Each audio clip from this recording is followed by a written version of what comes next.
வணக்கம் நண்பர்களே. விண்மீன் 47.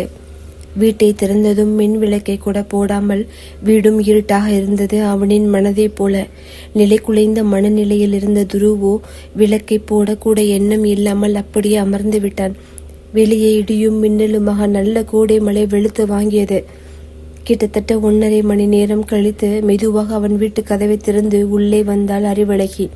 வீடு இருட்டாக இருப்பதை உணர்ந்து, அப்பாடா, அவர் இன்னும் வரல போல என்றவாறே சுவிட்சை ஆன் செய்தவள் கண்டது நடுஹாலில் சாய்வு நாற்காலியில் அமர்ந்து விரல்களை மார்புக்கு நேரே தாளமிட்டவாறு ஆடிக்கொண்டிருந்த துருவைத்தான். திக்கென்று ஆகிவிட்டது அவளுக்கு.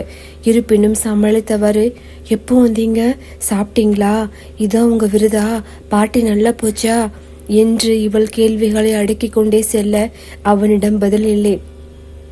சரி, நீங்க சோர்வா தெரியுறீங்க, நான் ட்ரெஸ் மாத்திட்டு வந்து ஏதாவது சமைக்கிறேன் என்று விட்டு அவனை கடந்து அறைக்குள் செல்ல முற்பட்டவளை தன் காலை முன்னேற்றி அவள் காலை இடறினான் துரு. இதனால் நிலை தடுமாறி அவன் மடியிலே பொத்தென்று விழுந்தவளின் கழுத்தை பற்றினான். Are you thinking I am looking like pool?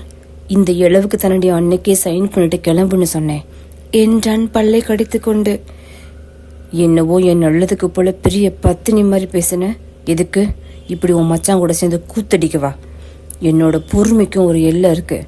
ஃபங்க்ஷனை கூட முடிக்காம கிறுக்க மாதிரி ஓடி வந்திருக்கேன் உனக்கு உடம்பு சரியில்லைன்னு.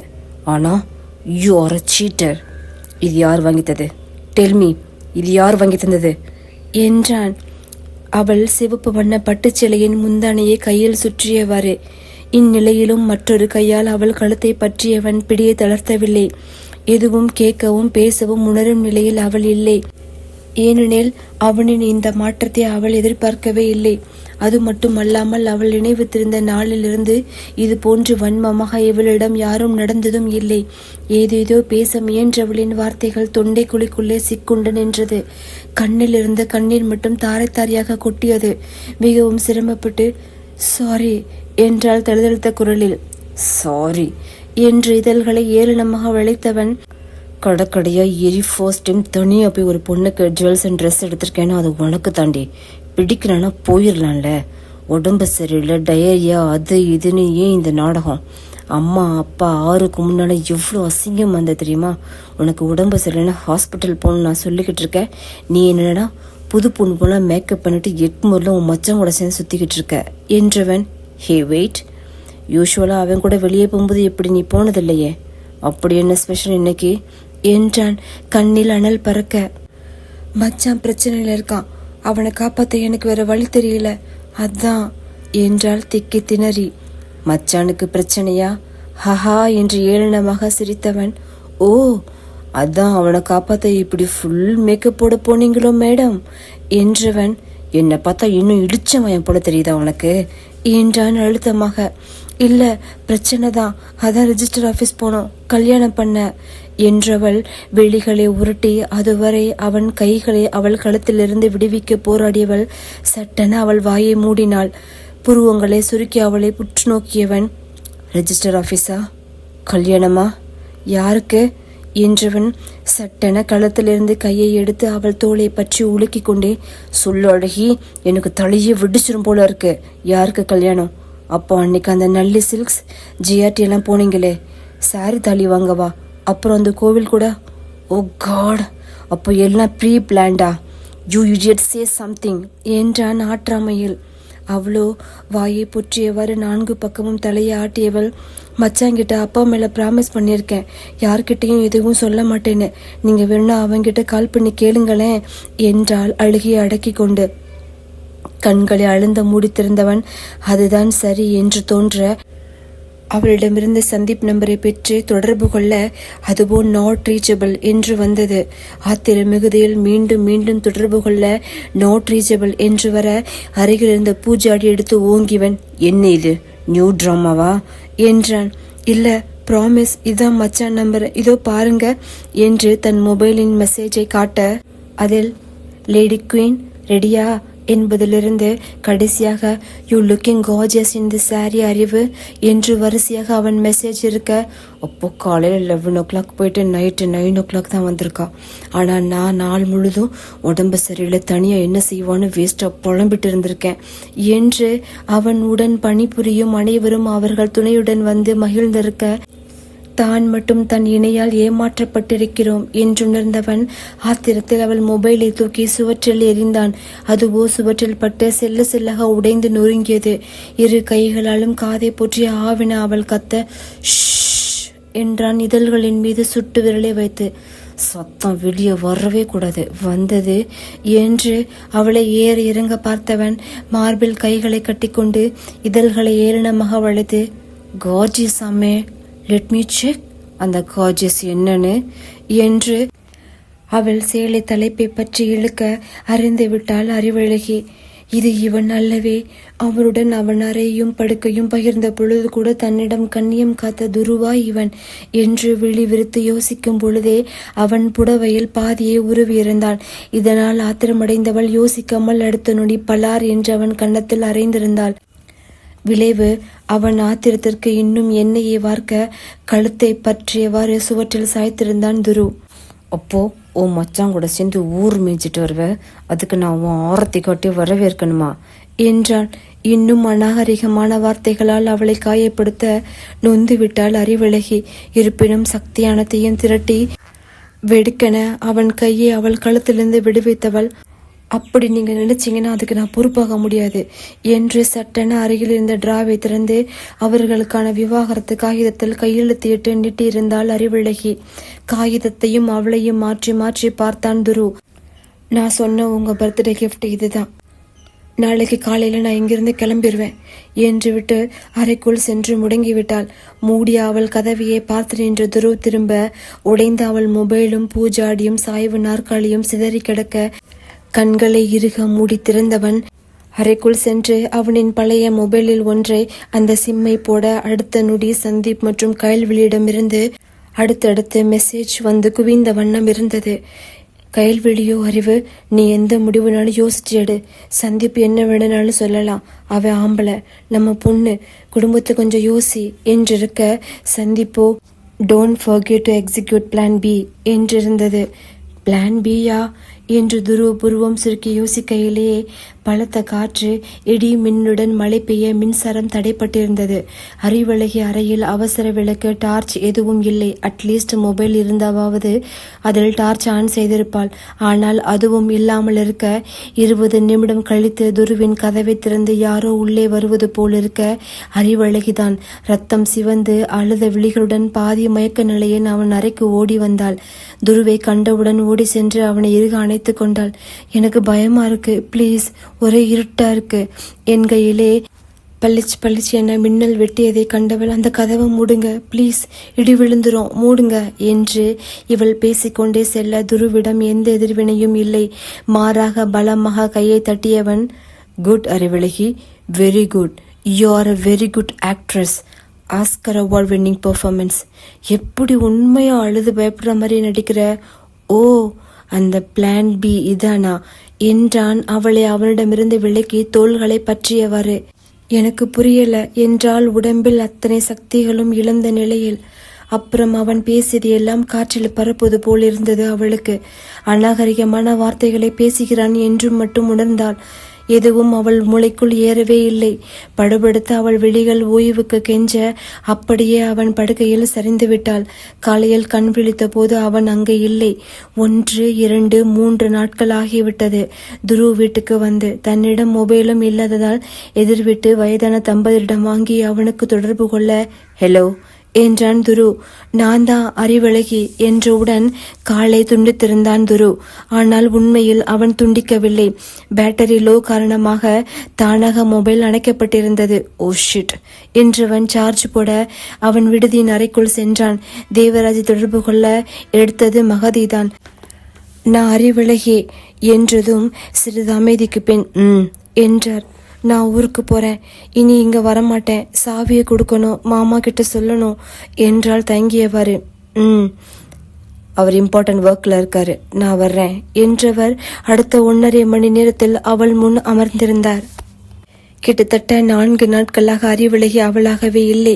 வெம்மை வேண்டி தாயின் மடித்திடும் கன்று போல அவளுக்கான ஆறுதல் யாரிடமாவது கிடைக்காதா என்று ஏங்கினாள் என்றால் அதில் ஐயமில்லை. 15 நிமிட அமைதிக்கு பின், துருவுக்கு உனக்கு ஏதாவது பிரச்சனையா என்று மகதியை ஆரம்பிக்க விம்மி வெடித்து அழுது விட்டாள் அறிவழகி.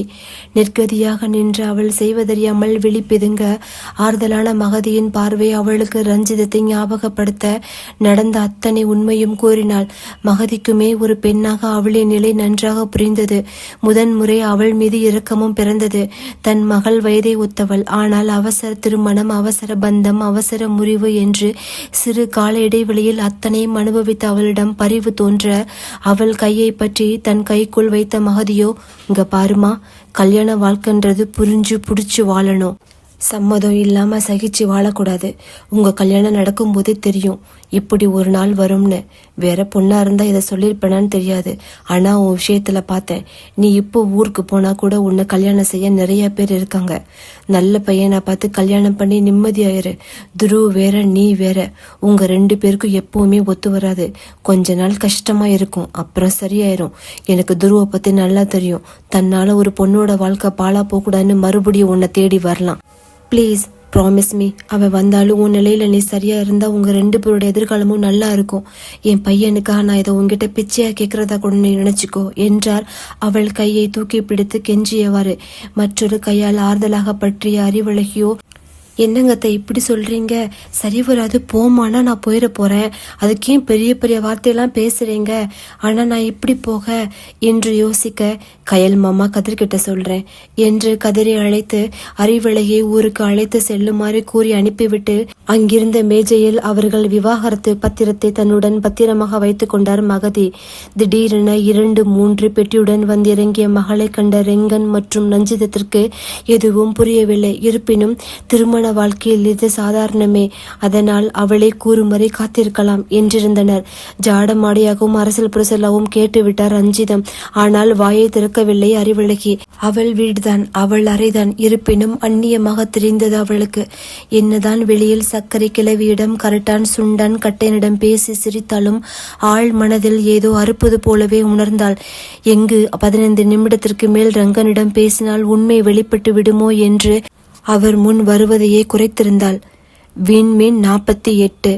கிட்டத்தட்ட 1 வாரம் விமானிகள் சிறப்பு பயிற்சிக்காக பேங்காக் சென்ற துரு பயிற்சி நேரத்தில் அதீத வேலைப்பளு மற்றும் அசதியால் அறிவிலகையும் அவளுடனான ஊடலையும் மறந்திருந்தான். வீட்டிற்கு வந்தவன் கண்டது பல நாட்களாக திறக்காததால் தூசு படைந்தும் 4-5 நாட்கள் ஆட்கள் பழங்காத வீடு என காட்டி கொடுத்தது. அறிவழகியின் அறையை திறந்து பார்த்துவிட்டு அவள் தொலைபேசி எண்ணுக்கு தொடர்பு கொள்ள அதுவோ சுவிட்ச் ஆஃப் செய்யப்பட்டுள்ளது என்று வர தேவராஜுக்கு கால் செய்தான். அவரும் தனக்கு எதுவும் தெரியாது என்க ரெங்கனுக்கு அழைக்கவா வேண்டாமா என்றவாறே அன்று பகல் முழுவதும் சென்றது. பிடிக்கவில்லை, அவன் வீட்டின் இந்த நிசப்தம் பிடிக்கவில்லை. இந்த வீட்டிற்கு துரு வந்ததிலிருந்து அவனுடன் அவள் இருக்கிறாளே, கசகசவென சதா தன் இருப்பை உணர்த்தி கொண்டே இருப்பாள். சமையலறை, பால்கனி என்று எங்கு சென்றாலும் அறிவழகின் நினைவே அவன் கண் முன் நின்றது. எல்லாம் அப்படியே இருக்கின்றது. முன்னால் பார்க், அதில் சிறுவர்கள் விளையாடினர். வேலை விட்டு வந்த IT கேர்ள்ஸ், நேர் எதிரே கீழ்த்தளத்தில் அந்த பெங்காலி தம்பதியினர், பக்கத்து வீட்டில் வயதான தம்பதியினர் என அனைவரும் இருந்தாலும் அவள் இல்லாதது நிறைவை தரவில்லை. அவனை அறியாமல் அழகி காஃபி, அழகி டின்னர் என்ன, அழகி ஆப்பிள் என்று கூறிவிட்டு பின்னதான் உணர்வான் அவள் அங்கு இல்லை என்று. எங்கடி இருக்க, ஏண்டி இப்படி படுத்துற என்று எண்ணியவன் அவள் அறைக்கு சென்று கபடை திறக்க அதிர்ந்து விட்டான். அதில் ஒன்று கூட அவள் உடை மற்றும் உடைமைகள் இல்லை. கபோர்டு 3ம் காலியாக இருந்தது. உடனே தேவராஜுக்கு கால் செய்து கூற, ஏந்துரு 2 பேருக்கும் ஏதாவது பெரிய பிரச்சனையா, அப்படியே இருந்தாலும் சொல்லாம போற ஆள் இல்லையே என்றவர், சரி வைப்பா, நான் கதிருக்கு கால் பண்றேன் என்க. வேண்டாம்ப்பா, நீங்க வேண்டாம், நான் செய்றேன் என்று விட்டு கதிருக்கு தொடர்பு கொள்ள 4 நாட்களுக்கு முன் தான் அறிவழகி ஊரில் சென்று விட்டதாக கூறினார். மகதி சென்று விட சொன்னதை கூறவில்லை. தாடிய அழுந்த தேய்த்தவன், சரி தேங்க்யூ என்றவன் கயல் நம்பரை பெற்றுக்கொண்டு தொடர்பை துண்டித்தான். ஊரிலோ சர்க்கரை கிழவி ரஞ்சிதத்தின் வேண்டுகோளுக்கு இணங்க, ஏண்டி எதுக்கு வந்த, உன் வீட்டுக்காரர் எங்க, 2 பேருக்கு எதுவும் பிரச்சனையா என்று பார்க்கும் போதெல்லாம் குடைந்தார் அறிவழகி. இதனால் பொறுமை இழந்தவள், ஆமா அவருக்கு என்னை விட உன்ன மாதிரி கிழவிங்க தான் ரொம்ப பிடிக்குமா, போறையா என்றாள். ஆத்தி, இவ என்ன சொல்லுதா என்று தன் மார்பை இழுத்து கொண்டவர் ஓட்டமும் நடையுமாக ஓடிவிட்டார். அவளுக்கோ தகிக்க முடியவில்லை. சொந்த வீட்டில் கூட தனியே வந்தால் நிம்மதி இல்லையே என்று நகத்தை கடிக்கையிலே ரஞ்சிதம் அவர் போனை கொண்டு வந்து நீட்டினார். அவளோ முறைத்து பார்க்க, பேசுடி, கயலு பிள்ளைதான் என்றார். கயலா என்று எண்ணியவரே, சொல்லு பிள்ளை என்று எழுந்து தனியாக சென்றாள். ஏண்டி, என்னாச்சு, என்ன முடிவு பண்ணிருக்க என்றாள் கயல். முடிவுல மாற்றம் இல்லை பிள்ளை, அந்த ஆளுக்கும் எனக்கும் சரி வராது. எல்லோருடையும் சேர்த்து தப்பு தப்பா பேசுறாரு. எப்ப நல்லா இருப்பாரு, எப்ப கோவமா இருக்காருன்னு யூகிக்கவே முடியல. இங்க வீட்டுல நிம்மதியா மூச்சாவது விட முடியுது, அங்க அது கூட முடியல பிள்ளை என்று கடைசி நாள் இரவு அன்று நடந்த அத்தனையும் கூறி முடித்தாள். ஏண்டி சத்தியம் கித்தியம்னு இருந்த, வெள்ளம் தலைக்கு மேல போகுதுன்னா உண்மை சொல்லியிருக்கலாம்ல என்றாள் கயல். உண்மையை சொன்னா மட்டும் அப்படியே என்னை மடியில தூக்கி வச்சு கொஞ்சவா போறாரு, அதுக்கும் ஏதாவது பிரச்சனையை கொண்டு வருவாரு என்றாள் அறிவழகி. ஏண்டி, இத்தனை நாள்ல உன் மேல கொஞ்சம் கூடவா ஈர்ப்பு வரல என்றாள். ஈர்ப்பா என்று ஹஹா என சிரித்தவள், ரொம்ப சின்ன விஷயம்தான் புள்ள, அந்த ஆளுக்கு உன்னதான் பிடிச்சிருக்கு, என்ன இல்ல. முதல் நாள்ல என்ன மயக்க ட்ரை பண்றியான்னு கேட்டான். சரி, அதாவது நம்மளை பத்தி தெரியலன்னு விட்டுறலாம். ஆனா கடைசி நாள் நான் பயத்துல கட்டி பிடிச்சது கூட கொச்சியா ஏதோ பேசினான் புள்ள. அதுவாது பரவாயில்ல, அவன் பார்த்தானே ஒரு பார்வை, நீ இவ்ளோ கேவலமானவளா அப்படின்ற மாதிரி இருந்தது புள்ள. அப்பவே முழுசா செத்துட்டேன். இனி இந்த ஆளு கூட இருக்கவே கூடாதுன்னு முடிவு பண்ணிட்டேன். சரி விடு புள்ள, வேணும்னா நீ 2ஆம் தரமா அந்த ஆளை கெட்டிக்கிறியா, உன் கூடவாவது சந்தோஷமா இருப்பாரான்னு பாப்போம் என்றால் சத்தமாக சிரித்து கொண்டே. ஆனால் கையிலோ இந்த நிலையில் கூட எப்படி இவளால் இவ்வாறு சிரிக்க முடிகின்றது என்று யோசித்தவள், சரிடி நான் வைக்கிறேன், கொஞ்ச நாள் எதுவும் யோசிக்காத, ஃப்ரீயா விடு, பார்க்கலாம் என்று வைத்தாள். துருவின் வீட்டிற்கு வந்த தேவராஜ், மகதி, ஆரு அவனிடம் பேசி தேற்று கொண்டிருந்தனர். தேவராஜோ, நான் போய் அவங்க அப்பாவை பார்த்துட்டு வர்றேன்ப்பா, போன்ல பேசுறது அவ்வளோ நாகரிகமா இருக்காது என்றார். இல்லப்பா வேண்டாம், 1 வீக் போகட்டும், தேவைப்பட்டா சொல்றேன், அப்போ பேசுங்க என்றான். ஆருவோ, ஏமி அண்ணா அந்த பொண்ணை மிஸ் பண்றானா என்றாள். அவளை முறைத்து பார்த்த மகதியோ, மிஸ்ன்னு சொல்ல முடியாது, 7 மந்த்ஸ் பக்கத்துல 2 பேரும் ஒரே வீட்டில் இருந்தாங்க இல்லையா, அதனால ஒரு சின்ன அஃபெக்ஷனா இருக்கலாம், சரியாயிடும் என்றவர் தேவராஜ் அறிவழகி வீட்டில் பேசுறதுக்குள் ஏதாவது செய்ய வேண்டும் என்று எண்ணினார். அப்பொழுது துருவின் மொபைல் ஒலிக்க டிஸ்பிளேயில் கயல்விழி என்றிருந்தது.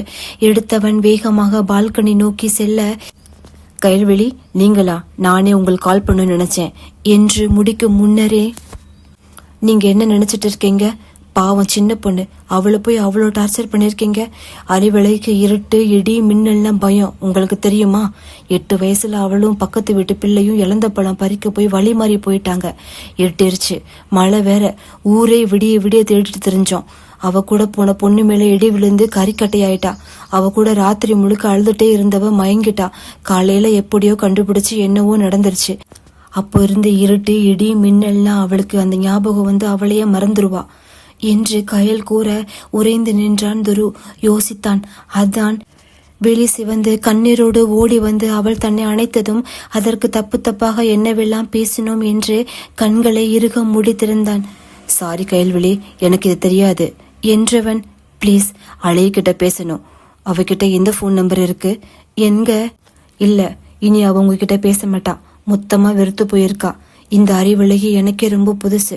நொடிக்கு நொடி சிரிச்சு பேசுற அவ இப்போ சிரிப்பே மறந்து பேசுறா. பரவாயில்ல, கொஞ்ச நாள்ல எல்லாம் சரியாயிரும், அவளுக்கான வழியை இனி அவ பாத்துப்பா, பிளீஸ் அவளை விட்டுருங்க என்றவாறு தொடர்பை துண்டித்திருந்தாள் கயல்விழி. தொடர்பை அவள் துண்டித்த பொழுது காதில் இருந்த தொலைபேசி எடுக்க மனமில்லாமல் உறைந்து நின்றான் துரு. பின் வேகமாக சந்திப்புக்கு கால் செய்தான் துரு. ஆனால் சந்திப்போ வழக்கமாக கேட்கும் ஹலோவை கூட கூறவில்லை. அட்டென்ட் செய்து அமைதியாகவே இருந்தான். பின் துருவாகவே, சந்தீப், நான் துரு. ஜூலை 14 நீங்களும் அறிவழகி எங்க போனீங்க, can you please tell me என்றான். ஏன் பாஸ், தெரிஞ்சு என்ன பண்ண போறீங்க? அவ்வளோதானா அவன் மேல உங்க நம்பிக்கை? பட் ஸ்காட்ஸ் கிரேஸ், இது முதல்லயே தெரிய வந்துருச்சு. உங்களுக்கு நான் தான் பிரச்சனைனா என்கிட்ட சொல்லிக்கலாம்ல, அதுக்கு ஏன் அறிவை டார்ச்சர் பண்ணீங்க? எங்களுக்குள்ள இருக்கிற உறவு எங்க பிறப்புலேருந்து இருக்கிறது, இன்னைக்கு நேற்று வந்ததில்ல. ஃபைனலி அறிவு இப்பதான் நல்ல முடிவா எடுத்திருக்கா. ப்ளீஸ் அதுல மண்ணை போட்டுறாதீங்க. அவளுக்கு ஏதாவதுன்னா பாத்துக்க நாங்க எல்லாம் இருக்கோம். ஸோ நீங்க உங்க லைஃப் உங்க விருப்பம் போல அமைச்சுக்கோங்க என்று விட்டு இவனும் தொடர்பை துண்டிக்க, இது என்ன, எல்லோரும் என்னையே பிளேம் பண்றாங்க, அவ தப்பே பண்ணலையா, நான் எவ்வளோ சொல்லியும் அவன் மட்டும் என் பேச்சை கேட்டாலா என்ன? அப்படி போனா போறான், ஐ டோன்ட் கேர். என் கூட இவ என்ன பல வருஷமா இருந்துட்டா, just 6.5 months, very short period. ஏதோ வின்டர் சம்மர் போல, அதுவும் ஒரு சீசன், அவ்வளோதான். முதல்ல அவளை பத்தி யோசிக்கிற நிறுத்து. மூவ் ஆன் துரு என்று தனக்குத்தானே ஊக்கப்படுத்தியவன் வழக்கம் போல் வேலையிலும் வீட்டிலும் நேரத்தை கடத்தியவனுக்கு அவளின் நினைவிலிருந்து மட்டும் முற்றிலும் விலக முடியவில்லை. மறக்கணும் மறக்கணும் என்று 1 மணி நேரத்திற்கு ஒரு முறை கூறிக்கொண்டே நினைத்தானே தவிர மறக்க முடியவில்லை. சில உறவுகள் அப்படித்தானே. அவள் அவனுடன் மிகச்சிறிய காலமே இருந்தாலும் ஆழமாக நங்கூரம் போல் மனதில் பதிந்து விட்டாள். இதுதான் ஜென்மாந்திர பந்தம் போல் தொடரும்.